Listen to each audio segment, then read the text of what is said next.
buenas noches, gracias por acompañarnos una vez más en Personajes Geniales, programa que por iniciativa del Centro Ricardo Benjamín Salinas Pliego y ADN Noticias es para rescatar esas personalidades. Gerardo Laveaga me acompaña como siempre, Helen Keller y Anne Sullivan. Hemos escuchado muchas veces, bueno, ¿qué hizo Helen Keller? Es una mujer que verdaderamente no se esperaba lo que pudo hacer la resistencia y el carácter humano ante semejante adversidad. Nace normal, es una niña que nace en el sur de los Estados Unidos en 1880 en Alabama y quedará sorda y ciega a los 19 meses, cuando ni siquiera había completado el proceso de hablar o inclusive de tantas otras cosas. Imagínate, Gerardo, empezar con semejante discapacidad. Le diagnosticaron fiebre cerebral. Hoy sabemos que fue escarlatina o meningitis. En todo caso, fue algo provocado por alguna bacteria o un virus y no había antibiótico. Así es. En 1880 no existían los antibióticos como hoy los conocemos. En efecto, queda ciega y sorda. Terrible. Puede hablar, pero nunca habló bien porque no sabía, como no oía, no podía reproducir los sonidos. Qué interesante. Claro. Y a pesar de eso, escribió 3 libros y es el modelo máximo de que si se quiere, se puede con voluntad. Es impresionante. Y claro, no podemos dejar de lado que tuvo el apoyo y la brillantez, la genialidad de otra mujer que siempre estuvo a su lado. Y como ella lo dijo en vida, a mí me cambió la vida. Yo volví a nacer el día que la maestra Anne Sullivan llegó a mi vida. También había sido una mujer que nació con la vida adversa desde un principio. El padre les abandona, termina en un... Hablamos de Anne Sullivan. De Anne Sullivan. Termina en un orfanatorio con muchas privaciones, un Estados Unidos bastante rural. Se le muere el hermano más querido. Hay un libro tremendo sobre su vida en donde habla de este tema. Y ella también en la infancia tuvo una infección que la deja casi ciega. Llega al Hospital Perkins, en donde se trataba a los que no podían ver bien. En su caso era tracoma, que era mucho más operable. Claro, que hoy es... Pero fíjate que al final de su vida a ella también se le va a perder la vista. Totalmente. Claro. Sí, entonces, sí. Bueno, estamos hablando de una época en que la medicina estaba en ciernes. Y sin embargo, cuando llega a la vida de esta niña, ¿qué es lo que había pasado con una bebé que había nacido normal y que de pronto es aislada totalmente, tenía un comportamiento que su familia no podía con él? El padre en Alabama tenía negocios, había recursos, pero nadie podía hacer nada por ella. Y estamos hablando de una época hasta mítica. La llevan con Alexander Graham Bell y él es el que dice, yo no puedo hacer nada por esta niña que se había vuelto violenta, que se había vuelto aislada. Pues imagínate la frustración de estar cautiva en el silencio y en la mudez. Y los manda Graham Bell justamente a este Instituto Perkins. Ella misma cuenta en Historia de su vida: yo nací 2 veces y su segundo nacimiento, mi nacimiento del alma, es en 1887 cuando conoce a Anne Sullivan. Pero en efecto, lo dijiste muy bien, Isabel, era una niña muy violenta, muy caprichosa. En alguna ocasión, y como no veía y como no entendía, una vez se mojó y quiso secar su delantal y lo acercó a la lumbre y el delantal ardió, casi provoca un incendio. En otra ocasión estaba enojada con su mamá y cuando estaba en la despensa la encerró. O sea, sabía para qué servían las llaves, la encerró y estuvo la señora ahí más de 3 horas encerrada.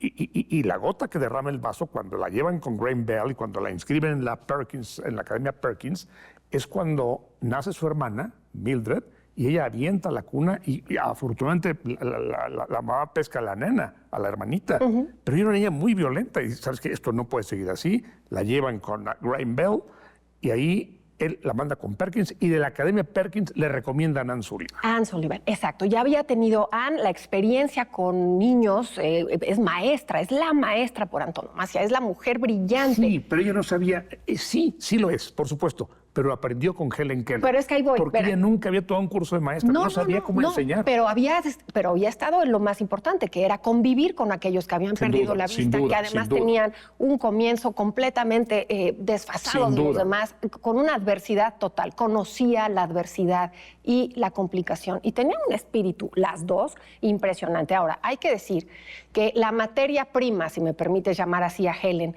era magnífica, de una inteligencia, un cerebro que iba a tener esta niña. Y Anne Sullivan, totalmente, y Anne Sullivan, fuerza de voluntad, porque aguantó muchísimo. Hay una película entrañable, hay varias, pero a mí me gusta mucho, que incluso ganó un Oscar por su actuación, que hace de Anne Sullivan. Verdaderamente, qué difícil, con una niña que estaba tan frustrada.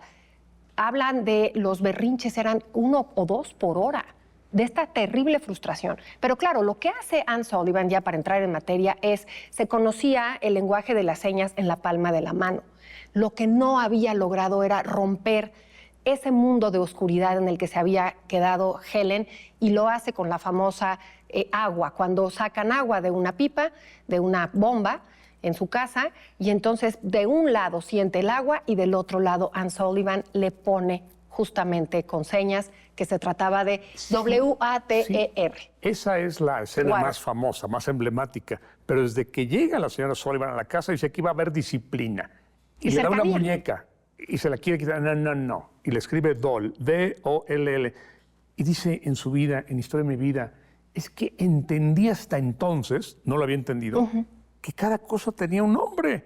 Por ejemplo, cuando se refería a su papá, su gesto era así: ese es papá. Anteojos.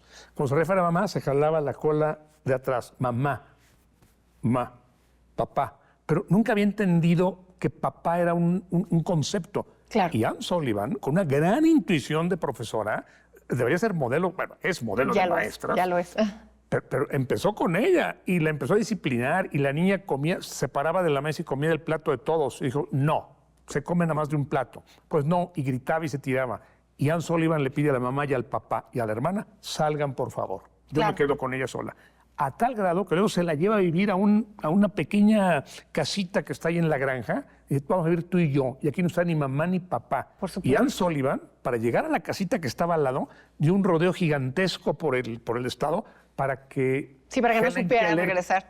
Pensaba que estaba muy lejos. Estaba a la vuelta. Y de hecho el papá iba a espiarla de cuando en cuando.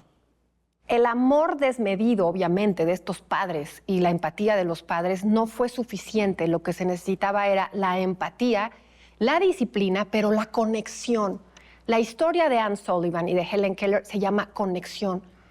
No existe es el ejemplo, me parece, más importante de cómo rescatar uno al otro y convertirse... 50 años juntas. 50 años juntas, porque además cuando este cerebro maravilloso de Helen, con las letras Water, recordó, fíjate qué impresionante, qué maravilla el ser humano, esos 19 meses que tuvo de salud, su cerebro, cuando era bebé, ya había logrado aprender ciertas palabras y ya había logrado entender que las cosas tienen en tu cerebro un nombre.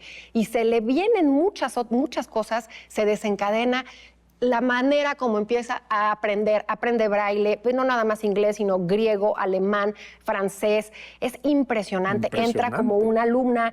Bueno, incluso... Pero hay que decir algo. Entra y se gradúa en la Academia Radcliffe. Es la academia más complicada. Es la escuela de Harvard solo para mujeres. Y con honores. Hoy ya se incorporó a Harvard, ya es parte, ya no es solo para mujeres. Pero está graduada ahí y es una de las... Y estudió. Y hay una interrupción en la vida de Anne Sullivan. Se casa Anne Sullivan. Con un maestro también de Harvard. Cuando empieza a escribir, fíjate, esto es interesante. Cuando tiene 11 años, publica un libro, un cuentito. Helen Keller, entonces en la Academia Perkins, vean, escribió un libro y era un plagio. Lo plagió. Dijo, es que yo no lo hice, yo no sabía que era plagiar. Ahí estaba y se lo enseñan. Quizás se lo leyeron y ya no se acordaba y pensó que la historia era de ella, no lo sé. Pero se sintió profundamente amargada y eso le pesó mucho. Por eso cuando empieza a escribir, dice, voy a escribir algo que no pueda plagiar. La historia de mi vida. Eso no lo puedo plagiar. No. Eso lo viví yo, mi papá, mi mamá y Anne.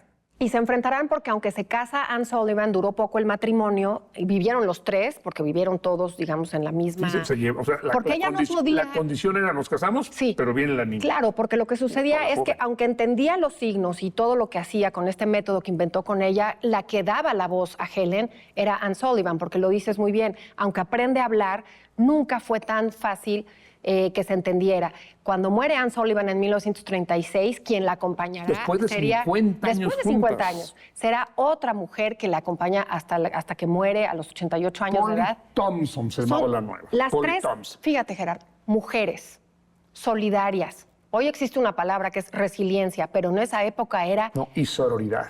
Bueno, hermandad. Y sí, no necesitaban etiquetas, no necesitaba que nosotras actualmente les pusiéramos un nombre. Lo hicieron de manera natural, ayudarse en la adversidad, a ellas, entre ellas, y a muchos otros, porque lo que hace Helen y lo que hace Anne Sullivan cuando se dan cuenta que, bueno, ok, ya te graduaste de Harvard, ya te puedes comunicar, eres una brillante mujer, vives plenamente, ¿qué hacemos? ¿De qué vamos a vivir?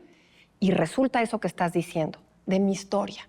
Voy a contar mi historia para que la demás gente, los demás ciegos, los demás discapacitados tengan una opción en la vida. Y se vuelve una de las conferencistas más emblemáticas, más importantes, más exitosa del mundo. Y durante una temporada aceptaron, y esto fue muy criticado, ella, Anne y Helen participar en un vodevil de Nueva York, que era un show. Entonces, la maestra y la alumna eran como el show. Entonces, la gente pagaba un dineral, $2,500 ¿sí? a la semana. Divulgarlo. O sea, se volvieron...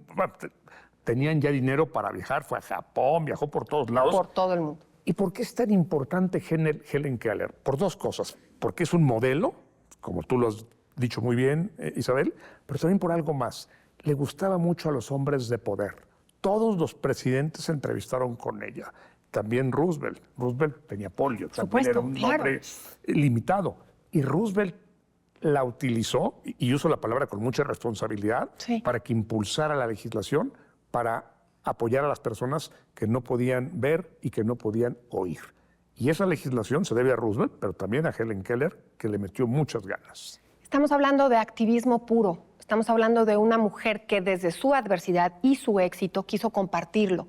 Y hace todo un sistema, primero con Anne Sullivan y luego con Thompson, para divulgarlo y que no nada más se quedara en unos cuantos, sino realmente tenía causa, activismo, incluso se va por el lado del socialismo, todavía le tocará la cacería en los 50 del senador McCarthy, pero ella habla de todas esas, apoya a la comunidad negra de los Estados Unidos, siempre tiene una posición hacia los menos favorecidos. Porque ella se siente por también supuesto, a un lado. Pero fíjate qué claridad desde un principio, ¿no? Qué congruencia. No se queda en nada más, yo ya la hice. No, realmente lo permea al mundo entero. Absolutamente. Cuando era niña, antes de conocer a Anne Sullivan, ya distinguía su ropa y sabía si estaba sucia o estaba limpia. La olía, sabía que estaba limpia. La olía, sabía que estaba sucia. Cuando va a Nueva York, la llevan a la parte pobre de Nueva York y dice, yo no puedo, y escribe en su vida, yo no puedo ver la pobreza, pero la puedo oler. Huele muy feo. Qué brutal. O sea, huele muy feo. Claro. Y eso la sobrecoge porque la gente vive sin nada. En un cuarto hay 50 personas. Dice, esto se huele y huele horrible. Por supuesto. Y además logra, al final, digamos, un poco a la mitad de su vida, junto con Anne, pone la mano en los labios y en la cara de la gente para sentir la vibración y poder emitir también esos sonidos. Y es otra forma de hablar. Por supuesto, imagínate, llama mucho la atención. El poder no se limita a utilizarla, también con mucho respeto, como tú lo dices, para decirle a todos aquellos que tienen una adversidad, no se quejen, miren nada más lo que puede lograr quien nació con semejante. Símbolo, claro. Es un símbolo, pero bueno, personajes geniales, las dos. Las dos. Una como símbolo de que se puede superar la adversidad, y una como maestra de que en las condiciones más difíciles, con paciencia y con entrega, puedes sacar adelante a tu peor alumno. que era una historia que había que contar. Gracias, Gerardo. Como siempre, se nos acabó el tiempo. Acompáñenos la próxima ocasión aquí en Personajes Geniales.